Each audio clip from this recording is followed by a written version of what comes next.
Hello, physics solution में आपका स्वागत है। और हम अपनी क्लास 12th की फिजिक्स का चैप्टर 2 पढ़ रहे हैं जिसका नाम है वैद्युत धारा। और ये हमारा इस चैप्टर का तीसरा वीडियो लेक्चर है। इससे पहले 2 वीडियो लेक्चर और आ चुके हैं जिसमें हमने धारा और उसके प्रकार और न्यूमेरिकल्स लगाए थे, ठीक। और आज की क्लास में हम लोग डिस्कस करेंगे वैद्युत चालन का मुक्त इलेक्ट्रॉन मॉडल।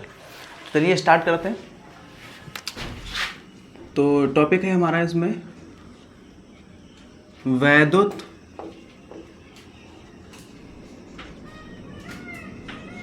चालन का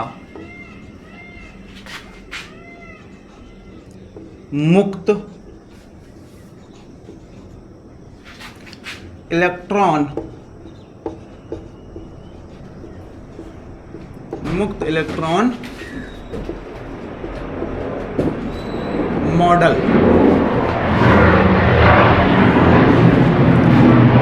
तो इसमें हमें टॉपिक डिस्कस करना है वैद्युत चालन का मुक्त इलेक्ट्रॉन मॉडल, ठीक है। देखिए, कोई भी पदार्थ होते हैं वो हमारे मिलके बनते हैं किससे? परमाणुओं से। प्रत्येक पदार्थ किससे मिलके बना होता है? परमाणुओं से। और परमाणु में क्या क्या होता है? इलेक्ट्रॉन, प्रोटॉन और न्यूट्रॉन, ठीक है। तो यहाँ पर मैं एक परमाणु बनाता हूँ। जैसे ये हमारा परमाणु है और हम जानते हैं बेटा इलेक्ट्रॉन, प्रोटॉन, न्यूट्रॉन से परमाणु निर्मित होता है, बना होता है। प्रोटॉन और न्यूट्रॉन परमाणु के किस में रहते हैं? नाभिक में रहते हैं, है ना। और इलेक्ट्रॉन क्या करते हैं?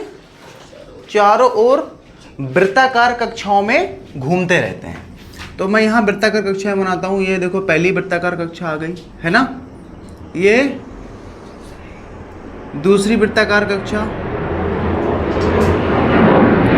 ये तीसरी वृत्ताकार कक्षा। हमने क्या बनाया है? परमाणु यहाँ पर, ठीक है। तो इलेक्ट्रॉन, प्रोटॉन, न्यूट्रॉन होते हैं किसी भी परमाणु में, ठीक। प्रोटॉन और न्यूट्रॉन कहाँ रहते हैं? हमेशा नाभिक में रहते हैं। और इलेक्ट्रॉन, ये जो वृत्ताकार कक्षाएं बनाई हैं, इनमें घूमते रहते हैं, ठीक है। देखिए, इसमें जो सबसे बाहर की वृत्ताकार कक्षा है, सबसे बाहर की, इसमें सबसे बाहर की कौन सी है? ये वाली। ये बहुत खास होती है। इसको हम लोग बेटा कहते हैं, कौन सा कोश? कौन सा कोश? संयोजी कोश। जो सबसे लास्ट की जो कक्षा होती है उसको हम लोग क्या कहते हैं? संयोजी कोश। इसमें किसी भी परमाणु में जो सबसे लास्ट वाला कोश होता है उससे हम क्या कहते हैं? संयोजी कोश, ठीक है। और हम बेटा यहाँ पढ़ रहे हैं अभी धातुओं के लिए। किसके लिए पढ़ रहे हैं? धातु बोल दो या चालक पदार्थ, ठीक है। चालक पदार्थ कौन से होते हैं? जैसे हमारे एल्युमिनियम है, लोहा है, सोडियम है, मैग्नीशियम है, ठीक है, कैल्शियम है। ये कौन से पदार्थ हैं? ये हमारे बेटा चालक पदार्थ हैं, ठीक है। तो चालक पदार्थों में क्या होता है? देखिए, ये जो पहली वृत्ताकार कक्षा है, ये वाली, ये नाभिक, और ये पहली वृत्ताकार कक्षा। तो पहली वृत्ताकार कक्षा में बेटा केवल 2 इलेक्ट्रॉन रहते हैं, ठीक है। कितने इलेक्ट्रॉन होते हैं? 2 इलेक्ट्रॉन। और जो दूसरी कक्षा होती है इसमें बेटा 8 इलेक्ट्रॉन होते हैं। ये पहला, ये दूसरा, तीसरा, चौथा, पांचवा, छठा, सातवां और ये 8वां दूसरी में। और जो तीसरी कक्षा है, सबसे लास्ट वाली, उसको हम क्या बोल रहे हैं? संयोजी कोश। इस संयोजी कोश में बेटा जो चालक पदार्थ होते हैं, जो धातुएं होती हैं, उनके संयोजी कोश में या तो 1 इलेक्ट्रॉन हो सकता है, या फिर 2 हो सकते हैं, या फिर 3 हो सकते हैं। 1 से लेके 3 हो सकते हैं लास्ट वाले में।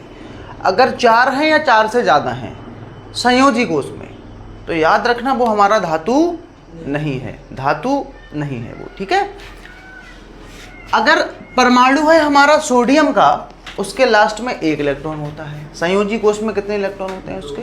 1 इलेक्ट्रॉन। मैग्नीशियम है 2 होते हैं, एल्यूमिनियम है 3 होते हैं, कैल्शियम है 2 होते हैं। धातुओं के लास्ट में हमेशा याद रखना कितने इलेक्ट्रॉन होंगे? 1 से लेके 3 होंगे। तो मैक्सिमम 3 हो सकते हैं, मिनिमम 1 हो सकता है। तो मैंने यहाँ रख दिया बेटा, यहाँ इलेक्ट्रॉन, 1 इलेक्ट्रॉन ये, 1 इलेक्ट्रॉन ये और 1 इलेक्ट्रॉन ये, ठीक है। अच्छा, ये कौन से कोष के इलेक्ट्रॉन है? संयोजी कोष के। इसलिए बेटा इन इलेक्ट्रॉनों को संयोजी इलेक्ट्रॉन भी बोला जाता है। क्या बोलते हैं? संयोजी इलेक्ट्रॉन, ठीक। तो देखिए होता क्या है, ये अभी हम बेटा किसके लिए पढ़ रहे हैं? चालक कौन कौन से होते हैं? जैसे सोडियम, मैग्नीशियम, ठीक है। मतलब ऐसे पदार्थ जिनमें इलेक्ट्रिसिटी प्रवाहित हो जाती है, धारा का प्रवाह हो जाता है, उन पदार्थों को बेटा हम लोग क्या कहते हैं? चालक पदार्थ। जैसे मैं कुछ यहाँ लिख देता हूँ, जैसे एल्यूमिनियम हो गया आपका, और सोडियम है, मैग्नीशियम है, कॉपर है, लोहा है, जिंक है, ये सारे बेटा कौन से पदार्थ होते हैं हमारे?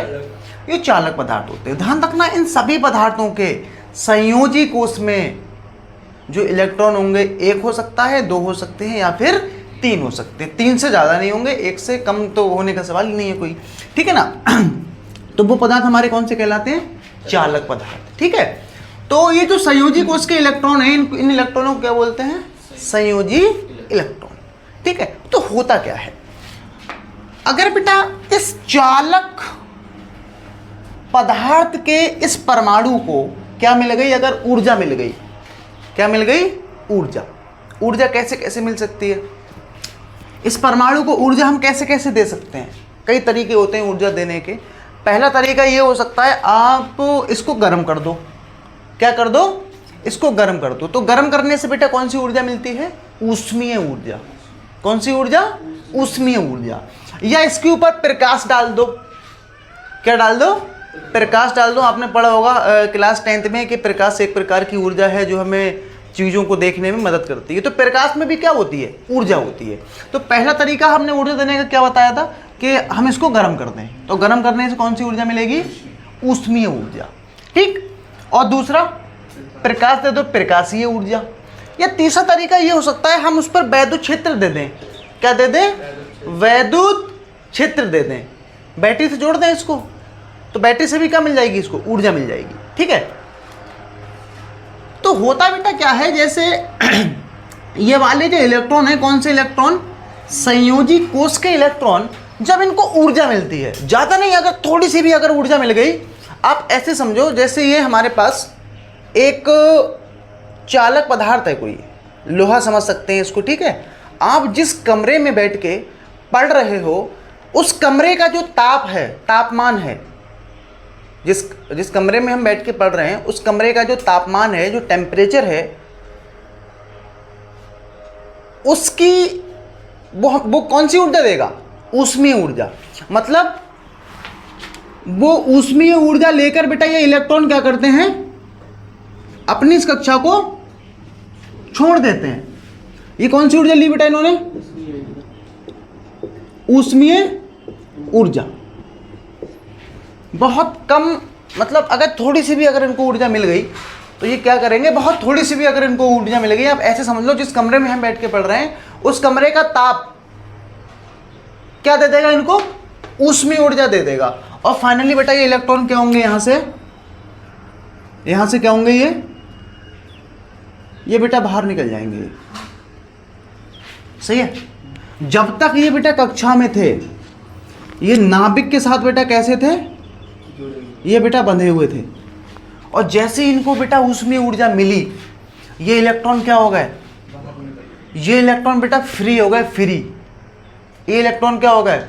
अभी तक जो इलेक्ट्रॉन यहां बेटा बंधे थे ऊर्जा मिलने से पहले, तो किसके कंट्रोल में थे बेटा? ये नाभिक के कंट्रोल में, नाभिक के साथ बंधे हुए थे। और जैसे ही इनको ऊर्जा मिलती है तो ये क्या करते हैं बेटा? अपने ये संयोजी कोष को छोड़ देते हैं। मतलब क्या हो जाते हैं? ये फ्री हो जाते हैं। किससे फ्री हो जाते हैं? नाभिक से। बंधे किसके साथ थे, किससे, कैसे हो गए ये इलेक्ट्रॉन, फ्री हो गए। तो इसलिए बेटा इन इलेक्ट्रॉनों को बोला जाता है, ये इलेक्ट्रॉन जो फ्री हो जाते हैं इनको बेटा बोला जाता है मुक्त इलेक्ट्रॉन, या फिर अगर शुद्ध हिंदी की भाषा में बोला जाए तो आवारा इलेक्ट्रॉन। कौन से इलेक्ट्रॉन, मुक्त। मुक्त क्यों कहते हैं इनको, ये फ्री हो गए, ये नाभिक के साथ पहले जुड़े थे, ऊर्जा पाकर क्या हो गए, ये फ्री हो गए। ठीक है, तो इनको क्या बोलते हैं, मुक्त इलेक्ट्रॉन या फिर आवारा इलेक्ट्रॉन। ठीक है, मुक्त इलेक्ट्रॉन या फिर आवारा इलेक्ट्रॉन। अब होता क्या है बेटा, इनको क्या मिली है, हैं? अब ऐसे बेटा इसमें क्या होता है, देखो यहाँ ये ढेर सारे इलेक्ट्रॉन, मैं यहाँ बेटा एक परमाणु की बात कर रहा हूँ। किसकी बात कर रहा हूँ मैं, एक परमाणु की बात। तो ये इलेक्ट्रॉन हमारे कौन से हो गए, क्या बोलते हैं इनको, आवारा इलेक्ट्रॉन, या इन्हीं को मुक्त इलेक्ट्रॉन। फ्री इलेक्ट्रॉन क्या हो जाते हैं, ये फ्री हो जाते हैं, आवारा हो जाते हैं। फिर ये समझ में आ गया बात, क्या हो जाते हैं ये अभी नाभिक के साथ बंधे हुए थे, सही है, संयोजी कोष में थे। जैसे ही बेटा इनको ऊष्मीय ऊर्जा मिलती है तो ये क्या कर जाते हैं, अपने संयोजी कोष को छोड़ देते हैं। फिर इस पे बेटा ये जो नाभिक का कंट्रोल नहीं रहता है, फिर ये अपनी चलाते हैं, तभी तो इनको कहते हैं मुक्त हो गए, ये फ्री हो गए। मुक्त इलेक्ट्रॉन या फिर जो मुक्त हो जाता है, जो फ्री हो जाता है, उसे हम क्या कहते हैं, आवारा। ठीक है, ये आवारापन में घूमने लगते हैं, आवारा इलेक्ट्रॉन या फिर मुक्त इलेक्ट्रॉन। तो होता क्या है बेटा, इन इलेक्ट्रॉनों को हमने क्या दी है, ऊष्मीय ऊर्जा दी है ना, ये ऊष्मीय ऊर्जा लेके क्या हो जाते हैं, आवारा हो जाते हैं, फ्री, मुक्त बन गए, ये मुक्त इलेक्ट्रॉन कहते हैं फिर इनको। ठीक है, तब बेटा इनके अंदर एक ऊर्जा आ जाती है, इनके अंदर ये जब मुक्त हो जाते हैं ना, मुक्त, तो ये आवारा तरीके से घूमने लगते हैं। कैसे घूमते हैं ये, जैसे एक इलेक्ट्रॉन इधर घूम रहा है, ये एक इलेक्ट्रॉन इधर घूम रहा है, या फिर एक इलेक्ट्रॉन ऐसे घूम रहा है, ये एक इलेक्ट्रॉन ये ऐसे घूम रहा है, ऐसे घूम रही है, अपने अपने तरीकों से घूम रही है। ठीक है, मैं एक परमाणु की बात कर रहा हूं, मैं किसी पदार्थ में ढेर सारे परमाणु होते हैं। ठीक है, समझ में आ गई बात, एक पदार्थ में ढेर सारे परमाणु होते हैं, तो मैं केवल यहाँ बेटा एक परमाणु की बात कर रहा हूँ। ठीक है, अगर ये परमाणु हमारा मैग्नीशियम का है तो इसमें लास्ट को उसमें कितने इलेक्ट्रॉन होंगे, एक परमाणु से 2 इलेक्ट्रॉन फ्री होंगे। एल्यूमिनियम का परमाणु है तो 3 फ्री होंगे, सोडियम का परमाणु है तो 1 फ्री होगा। ठीक है, तो यहाँ पर कोई सा पदार्थ हो सकता है ये। ठीक है, अब ये जो बेटा मुक्त होने के बाद ये जो गति कर रहे हैं, तो गति कब करता है आदमी, जब क्या हो, उसके अंदर ऊर्जा हो। तो ये बेटा मुक्त कौन सी ऊर्जा लेके हुए थे, ऊष्मीय ऊर्जा। तो बेटा अब ये जो गति कर रहे हैं ना, और गति से हमारी गतिज ऊर्जा उत्पन्न होती है, तो इसको बेटा हम बोलते हैं ऊष्मीय गतिज, कौन सी, ऊष्मीय गतिज ऊर्जा। अच्छा बेटा, गतिज ऊर्जा का फॉर्मूला होता है K बराबर 1/2 mv²। एक बात बताओ, इलेक्ट्रॉन का द्रव्यमान होता है कि नहीं होता है, होता है। जब इलेक्ट्रॉन का द्रव्यमान है तो बेटा ये क्या आ गया, ये क्या है, वेग है। यानी इलेक्ट्रॉन क्या कर रहे होंगे, ये जब इनके अंदर ऊर्जा उत्पन्न हुई है तो इलेक्ट्रॉन क्या कर रहे होंगे, ये गति कर रहे होंगे। जिस वेग से बेटा गति करते हैं उससे हम लोग बेटा कहते हैं क्या, कौन सा वेग, ऊष्मीय वेग। आगे समझ में, कौन सा वेग कहते हैं, ऊष्मीय वेग। तो ऊष्मीय वेग बेटा क्या होता है, जब हम किसी चालक पदार्थ को ऊष्मीय ऊर्जा देते हैं, क्या देते हैं, ऊष्मीय ऊर्जा देते हैं, तब उसके कौन से कोष के, संयोजी कोष के इलेक्ट्रॉन क्या हो जाते हैं, मुक्त हो जाते हैं, जिन्हें बेटा हम लोग क्या कहते हैं, मुक्त इलेक्ट्रॉन या फिर आवारा इलेक्ट्रॉन। ये मुक्त इलेक्ट्रॉन आवारा होकर, मुक्त इलेक्ट्रॉन जब मुक्त हो जाते हैं तब उसके बाद वो जिस वेग से चलने लगते हैं, जिस वेग से गति करते हैं, उसे हम क्या कहते हैं, ऊष्मीय वेग। ठीक है, और ये बेटा जो ऊष्मीय जो वेग होता है, ये लगभग बेटा कितना होता है, लगभग में ये होता है 10⁵ मीटर प्रति सेकंड। कितना होता है ये, 10⁵ मीटर प्रति सेकंड। ये एक मुक्त इलेक्ट्रॉन की वेग बता रहा हूं आपको, इसका मतलब समझो कितना हो गया, कितना होता है इसमें? 1 लाख, यानी 1 लाख प्रति मीटर, 1 लाख मीटर प्रति सेकंड के वेग से बेटा एक इलेक्ट्रॉन गति करता है। आप सोचो तो ये कितना बड़ा मान है वेग का, है कि नहीं है? ठीक, तो सारे इलेक्ट्रॉन बेटा क्या करते हैं, ये मुक्त होकर ऐसे गति करते हैं। अच्छा, एक चीज बेटा हम लोगों ने पढ़ी थी, जब ये इलेक्ट्रॉन ये जो गति कर रहे हैं, तो बताओ बेटा आवेश, इलेक्ट्रॉन पर आवेश होता है कि नहीं होता है? तो एक तरीके से यहां पर क्या गति कर रहा है? आवेश के गति की अवस्था, आवेश की गति की अवस्था को क्या कहते हैं? वैद्युत धारा कहते हैं। ये एक बात बताओ, ये अगर हमारे पास बेटा पदार्थ है, कौन सा, कोई चालक पदार्थ है, चालक समझते हैं, जैसे ये मैंने ऊपर लिखे हैं मैग्नीशियम, सोडियम, कुछ भी हो सकता है, ये चालक तो कोई पदार्थ है, आप समझ लो थोड़ी देर के लिए, ये लोहे का है, ठीक है। तो इसमें क्या होंगे, कौन से इलेक्ट्रॉन? मुक्त इलेक्ट्रॉन। ध्यान रखना बेटा, अगर चालक पदार्थ है उसमें जो धारा बेटा प्रवाहित होती है, धारा वो मुक्त इलेक्ट्रॉनों की वजह से होती है। जिस पदार्थ में जितने ज़्यादा मुक्त इलेक्ट्रॉन होते हैं उसमें धारा का प्रवाह उतने ही अच्छे से होता है, ठीक है। तो मुक्त इलेक्ट्रॉन की वजह से बेटा क्या प्रवाहित होती है? धारा प्रवाहित होती है, ठीक। तो अगर बेटा ये पदार्थ हमारा अचालक है, अचालक समझते हो, जैसे प्लास्टिक है, रबड़ है, मोम है, ये हमारे सारे कौन से पदार्थ हैं बेटा? ये अचालक पदार्थ हैं। और अचालक पदार्थों में भी परमाणु होते हैं, बिल्कुल सेम कॉन्सेप्ट होता है, बस बेटा फर्क इतना है, इसके ये जो इलेक्ट्रॉन होते हैं संयोजी कोष के, इनको मुक्त होने के लिए बहुत ज़्यादा एनर्जी चाहिए होती है। क्या होती है? बहुत ज़्यादा बेटा एनर्जी चाहिए होती है, जो कि देना उसको असंभव होता है, ठीक है। तो इलेक्ट्रॉन बेटा फिर उन पदार्थों में मुक्त नहीं हो पाते हैं। और चालकों में क्या होता है, जरा से भी अगर ऊर्जा मिलती है तो इलेक्ट्रॉन क्या होते हैं? मुक्त हो जाते हैं। तो चालकों में इसीलिए तो बेटा विद्युत का प्रवाह आसानी से हो जाता है। इलेक्ट्रिसिटी अगर कोई हमारे पास किसका तार है, लोहे का तार, एल्यूमिनियम का, सोने का, चांदी का, तो उनमें धारा का प्रवाह बड़ी आसानी से हो जाता है। क्यों हो जाता है? क्योंकि बेटा उनमें मुक्त इलेक्ट्रॉनों की संख्या ज़्यादा होती है, ठीक। अगर हम बात करें बेटा प्लास्टिक की, रबड़ की, मोम की, क्या इनमें होता है विद्युत का प्रवाह? नहीं होता है। क्यों नहीं होता है? क्योंकि बेटा उसके जो मुक्त संयोजी कोष के जो इलेक्ट्रॉन होते हैं उनको मुक्त होने के लिए बहुत ज़्यादा किसकी ज़रूरत पड़ती है? एनर्जी की ज़रूरत पड़ती है, ऊर्जा की ज़रूरत पड़ती है, जो कि देना बेटा उनको क्या होता है? असंभव होता है, ठीक है। इसलिए बेटा भाग के इलेक्ट्रॉन क्या नहीं हो पाते हैं? मुक्त नहीं हो पाते हैं, ठीक है। इसलिए बेटा जो चालक पदार्थ होते हैं ना, उनमें मुक्त इलेक्ट्रॉनों की संख्या अधिक होती है, और अचालकों में क्या होती है? इक्का दुक्का एक आध इलेक्ट्रॉन मुक्त हो गया तो हो गया, और एक आध दो से कोई फर्क पड़ने वाला नहीं है, ठीक है। तो यहां बेटा जब इलेक्ट्रॉन ये मुक्त हो जाते हैं तो वो क्या करने लगते हैं? गति करने लगते हैं। और जिस वेग से गति करते हैं उस वेग को बेटा क्या कहते हैं? ऊष्मीय वेग। बेटा जब बोलेंगे, जब इलेक्ट्रॉन कब मुक्त हुए हुए, कौन सी ऊर्जा लेकर? ऊष्मीय ऊर्जा लेकर, ठीक है। ऐसे बेटा अगर हमने इस पर प्रकाश डाला होता, अगर ये प्रकाशीय ऊर्जा लेकर मुक्त हुए तो उसमें पता क्या कहते हैं? प्रकाशीय वेग, ठीक। तब इसके अंदर ऊर्जा आती है प्रकाशीय गतिज ऊर्जा।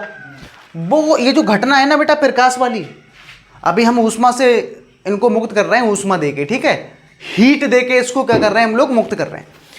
चैप्टर 11 में, फिजिक्स की चैप्टर 11 में हम लोग डिस्कस करेंगे, जहां से हम क्या करेंगे बेटा? प्रकाश से इलेक्ट्रॉनों को क्या करेंगे? मुक्त करेंगे। वो घटना हमारी अलग है, उसको बोलते हैं प्रकाश वैद्युत प्रभाव। वो चैप्टर 11 में डिस्कस होगा, ठीक है। तो आवेश जब बेटा गति करने लगता है, जब इलेक्ट्रॉन गति कर रहे हैं तो इसके इलेक्ट्रॉन पर आवेश होता है, तो साथ साथ बेटा हमारा कौन गति कर रहा है? आवेश गति कर रहा है ना। अब एक बात बताओ, जब आवेश गति कर रहा है तो हम, जब आवेश गति करने लगता है तो उसे हम क्या कहते हैं? वैद्युत धारा। तो इस पदार्थ, अगर ये पदार्थ हमारा धातु है, लोहे का समझ लो, लोहे का वैसे है नहीं, समझ लो, तो बताओ इसमें मुक्त इलेक्ट्रॉन होंगे, है ना? अगर लोहे का है तो ये मुक्त इलेक्ट्रॉन होंगे, गति कर रहे होंगे। जब आवेश इसमें गति कर रहा है तो इसमें धारा का प्रवाह अभी क्यों नहीं हो रहा है? अगर धारा का प्रवाह अभी हो रहा होता तो मेरे क्या लग जाता? करंट लग जाता। क्या ऐसा हो रहा है? आप मुझे बताओ, क्यों ऐसा क्यों हो रहा है? इलेक्ट्रॉन तो गति कर रहा है ना, उसके अंदर आवेश तो गति कर रहा है ना, और जब आवेश गति करता है तो क्या उत्पन्न होती है? वैद्युत धारा। तो इस तार में करंट होना चाहिए ना, तो करंट क्यों नहीं है? आवेश तो गति कर रहा है ना, तो जब आवेश गति करता है तो क्या उत्पन्न होती है हमारी? अब वैद्युत धारा जब उत्पन्न हो गई तो हमारी क्या लगना चाहिए? करंट लगना चाहिए, मतलब इसमें धारा का प्रवाह होना चाहिए, है ना। लेकिन ऐसा नहीं होता है। देखो बेटा उसका रीजन क्या है, यहां भले ही बेटा आवेश गति कर रहा है, लेकिन रीजन बेटा ये है, यहां पर जो इलेक्ट्रॉन जो गति कर रहे हैं वो बेटा टेढ़े मेढ़े ढंग से गति कर रहे हैं। कैसे गति कर रहे हैं? टेढ़े मेढ़े ढंग से गति कर रहे हैं। किसी की गति इधर है, किसी को इधर, मतलब अपनी मनमानी से गति कर रहे हैं, मतलब एक दिशा में गति नहीं है। अगर ये सारे इलेक्ट्रॉन कैसे गति करने लगे हैं? एक दिशा में, तब बेटा इस तार में क्या प्रवाहित हो जाएगी? धारा प्रवाहित हो जाएगी। तो अभी धारा बेटा इसलिए प्रवाहित नहीं हो रही है क्योंकि मुक्त इलेक्ट्रॉन है, आवेश भी गति कर रहा है। जब इलेक्ट्रॉन गति कर रहा है तो आवेश भी गति कर रहा है, लेकिन उसके साथ साथ क्या हो रहा है? इलेक्ट्रॉन जो है वो एक दिशा में गति नहीं कर रहे हैं। और जब तक बेटा आवेश हमारा एक दिशा में गति नहीं करेगा, जब तक धारा का प्रवाह नहीं हो पाएगा। ठीक है, तो जब एक दिशा में बेटा गति करता है ना इलेक्ट्रॉन, तो क्या होता है? धारा का प्रवाह हो जाता है। तो अभी इसमें इलेक्ट्रॉन हैं, गति भी कर रहे हैं, लेकिन धारा प्रवाहित बेटा इसमें इसलिए नहीं हो रही है, करंट हमारे इसलिए नहीं लग रहा है क्योंकि बेटा इसके जो मुक्त इलेक्ट्रॉन है उनकी दिशा बेटा, उनकी गति की दिशा एक दिशा में नहीं है, अलग अलग दिशा में बेटा वो गति कर रहे हैं। जब एक दिशा में गति करने लगते हैं तब क्या होने लगता है? विद्युत धारा का प्रवाह हो जाता है। अब जैसे हम क्या करते हैं, इसको जोड़ दें कहाँ पर? इसको बैटरी से जोड़ दें, ठीक है, या इसको सर्किट में जोड़ दें, तो होता क्या है बेटा, ये जो सारे इलेक्ट्रॉन है ना, इनकी सबकी अकल ठिकाने आ जाती है और क्या करते हैं, ये सारे इलेक्ट्रॉन एक तरफ जाने लगते हैं। ये सही है, किधर जाने लगते हैं? सारे इलेक्ट्रॉन एक तरफ जाने लगते हैं। जब एक तरफ जाते हैं ना बेटा, तब इसमें क्या प्रवाहित होने लगती है? धारा। तो अभी क्यों नहीं हो रही है? तो बता देना कि सर अभी जो इलेक्ट्रॉनों की जो गति की दिशा है वो एक तरफ नहीं है। ठीक है, और याद रखना बेटा, अगर हमारे पास कोई भी धातु का टुकड़ा है, कैसा है? धातु का टुकड़ा 1 मीटर लंबा, 1 ही मीटर चौड़ा और 1 मीटर ऊंचा। कोई अगर धातु का टुकड़ा लगभग इतना चौड़ा हो गया ना, ये 1 मीटर हो गया मोटा, 1 मीटर ऊंचा और 1 मीटर चौड़ा। अगर इतना बेटा, इतना बड़ा कोई हमारे पास धातु का टुकड़ा है, तो ध्यान रखना बेटा, उसमें पता कितने इलेक्ट्रॉन होंगे? लगभग 10 की पावर 29 लगभग बेटा उसमें क्या होते हैं? मुक्त इलेक्ट्रॉन होते हैं। ठीक है, कितने होते हैं? 10 की पावर 29 मुक्त इलेक्ट्रॉन। आप ये समझ सकते हो कितना ज्यादा है, ये पावर कितनी है? 29 है। इसका मतलब ये है कि अगर हम यहाँ क्या लिखें, ये 29 जीरो लगेंगे तब जाके कहीं हमें वहां तक पहुंच पाएंगे। ठीक, तो ये है बेटा, इसमें आप देख सकते हो छोटे छोटे बेटा यहाँ पॉइंट लिखे हैं जो कि एक एक नंबर के लिए काफी आवश्यक हैं। ठीक है, एक बार दोबारा से बेटा इसको रिकैप कर देते हैं। तो इसमें ये क्या बनाया हमने? एक परमाणु, किसी चालक पदार्थ का क्या बनाया? परमाणु। जो सबसे बाहर का बेटा वृत्तीय कक्षा होती है उसको हम क्या बोलते हैं? संयोजी कोश। धातुओं में बेटा क्या होता है, चालक पदार्थों में क्या होता है, इसके संयोजी कोश में 1 इलेक्ट्रॉन हो सकता है, 2 भी हो सकते हैं और 3 भी हो सकते हैं। ठीक है, अगर 3 से ज्यादा है लास्ट में तो याद रखना बेटा फिर वो चालक पदार्थ नहीं होगा, वो अचालक हो जाएगा। फिर आगे बात समझ में, वो फिर चालक पदार्थ नहीं रहेगा। तो हमने 3 इलेक्ट्रॉन दिखा दिए यहाँ पर। अब होता क्या है बेटा, चालक पदार्थों में जरा सी अगर कहीं से ऊर्जा मिल जाए, आप जिस कमरे में बैठ के पढ़ रहे हो उस कमरे का जो तापमान है भाई उसको बेटा कौन सी ऊर्जा दे दे? ऊष्मीय ऊर्जा दे देगा। अगर तो इलेक्ट्रॉन क्या होंगे, ये अपनी बेटा ये संयोजी कोश को छोड़ देंगे, फिर यहाँ नहीं रुकेंगे। और जब यहाँ रुकेंगे ही नहीं, इस कक्षा में ही नहीं रुकेंगे, तो इलेक्ट्रॉन कैसे हो गए? ये मुक्त हो गए। किससे मुक्त हो गए? किससे आजाद हो गए? ये नाभिक के साथ जो बंधे पड़े थे, ये नाभिक से क्या हो गए भैया? आजाद हो गए। अब जब ये आजाद हो जाएंगे तो इनको बेटा क्या मिली थी? ऊष्मीय ऊर्जा मिली थी। जब ये ऊष्मीय ऊर्जा को ले लेंगे, ऊष्मीय ऊर्जा को ले लिए, तो इनके अंदर बेटा कौन सी ऊर्जा जाएगी? ऊष्मीय गतिज ऊर्जा। और बेटा गतिज ऊर्जा का ये फॉर्मूला होता है, क्या होता है? K बराबर mv²। m बेटा ये द्रव्यमान है मुक्त इलेक्ट्रॉन का, और b क्या है बेटा? ये इसका वेग है। सही है, जो कि बेटा ये ऊष्मीय ऊर्जा लेकर निकले हैं, तो ये किस वेग से चलेंगे? ऊष्मीय वेग। और 1 इलेक्ट्रॉन का बेटा लगभग ऊष्मीय वेग कितना माना जाता है? 10 की पावर 5। समझ में आ गया? तो इस तरीके से बेटा ये इलेक्ट्रॉन क्या करते होते हैं, गति कर रहे होते हैं। ठीक है, तो इलेक्ट्रॉन जब ये गति करेंगे इधर उधर, इनकी गति की जो दिशा है वो निश्चित नहीं है बेटा, एक तरफ नहीं है, कोई कहीं गति कर रहा है, कोई कहीं गति कर रहा है।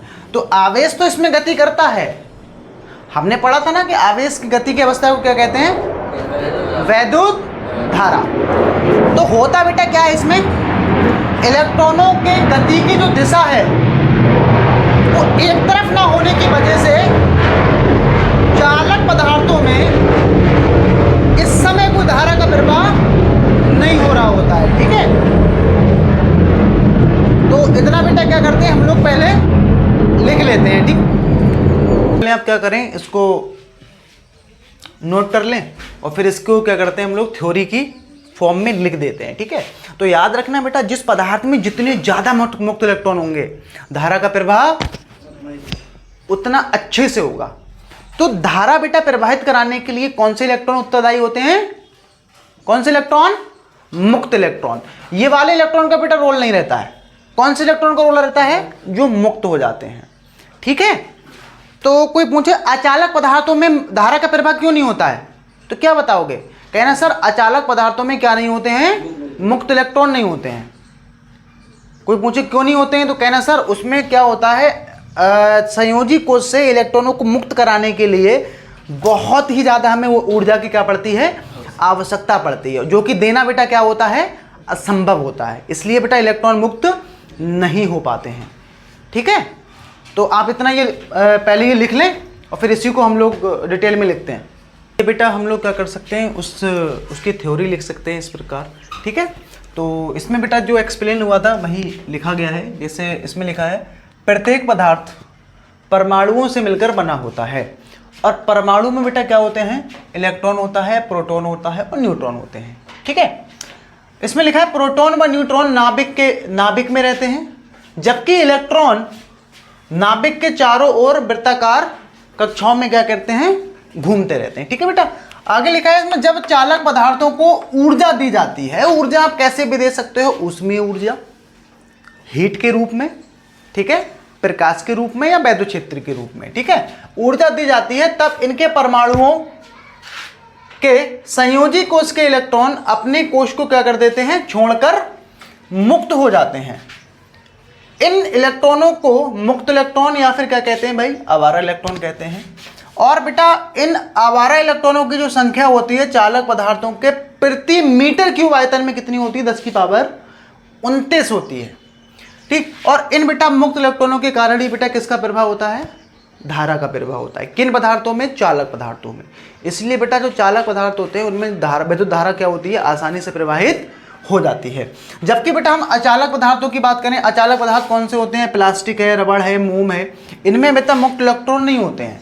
क्यों नहीं होते हैं, क्योंकि बेटा उनके संयोजी कोश से इलेक्ट्रॉन क्या नहीं हो पाते हैं, ऊर्जा पाकर भी बेटा क्या नहीं होते हैं, अपनी कोश को नहीं छोड़ते हैं। इसलिए बेटा इनमें मुक्त इलेक्ट्रॉनों की संख्या क्या होती है, नहीं होती है।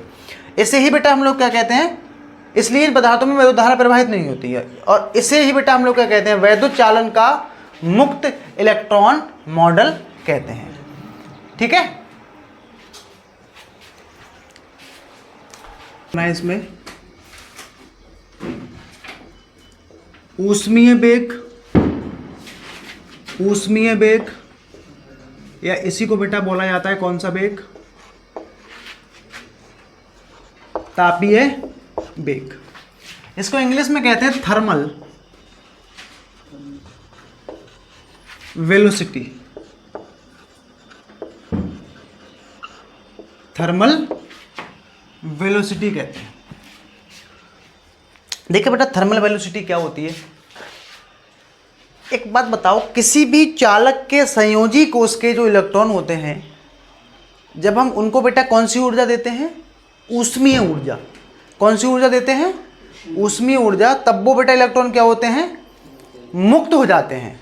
क्या हो जाते हैं, मुक्त होकर वे सभी इलेक्ट्रॉन जिस वेग से गति करते हैं उस वेग को ही बेटा क्या बोला जाता है, ऊष्मीय वेग। ठीक है, जब किसी चालक पदार्थ के परमाणुओं को कौन सी ऊर्जा दी जाती है, ऊष्मीय ऊर्जा दी जाती है, तब बेटा उनके संयोजी कोष के इलेक्ट्रॉन क्या हो जाते हैं, मुक्त हो जाते हैं। मुक्त होकर वे सभी इलेक्ट्रॉन जिस वेग से गति करते हैं उस वेग को बेटा हम लोग क्या कहते हैं, ऊष्मीय वेग या फिर तापीय वेग। ठीक, ऊष्मीय वेग इसलिए कहते हैं क्योंकि बेटा उन इलेक्ट्रॉनों को मुक्त हमने कौन सी ऊर्जा से कराया है, ऊष्मीय ऊर्जा देकर। ठीक है, तो जिस वेग से गति करेंगे उसको क्या बोलेंगे हम लोग, ऊष्मीय वेग या फिर तापीय वेग। अगर यही होता बेटा प्रकाशीय वेग, तब क्या होता, जब किसी चालक के परमाणुओं को प्रकाशीय ऊर्जा दी जाती है तब वे संयोजी कोष के इलेक्ट्रॉन मुक्त होकर जिस वेग से गति करते हैं उसे हम क्या बोलेंगे, प्रकाशीय वेग। ठीक है, तो यहां बेटा हमें कौन सा वेग पढ़ना है, ऊष्मीय वेग। तो क्या लिखेंगे बेटा, जब किसी चालक के लिखते हैं इसमें, जब किसी चालक को ऊष्मीय ऊर्जा दी जाती है, ठीक, तब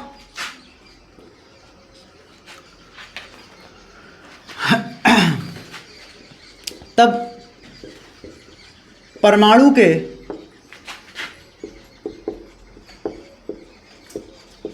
संयोजी कोष के इलेक्ट्रॉन क्या हो जाते हैं, मुक्त हो जाते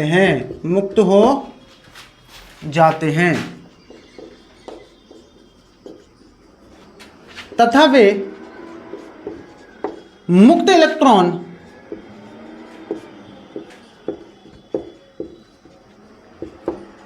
इलेक्ट्रॉन जिस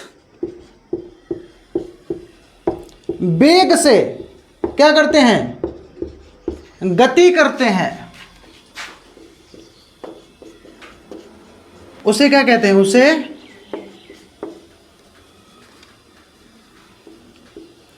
उसे ऊष्मीय वेग या फिर इसी को बेटा क्या बोला जाता है, उसे ऊष्मीय वेग या फिर तापीय वेग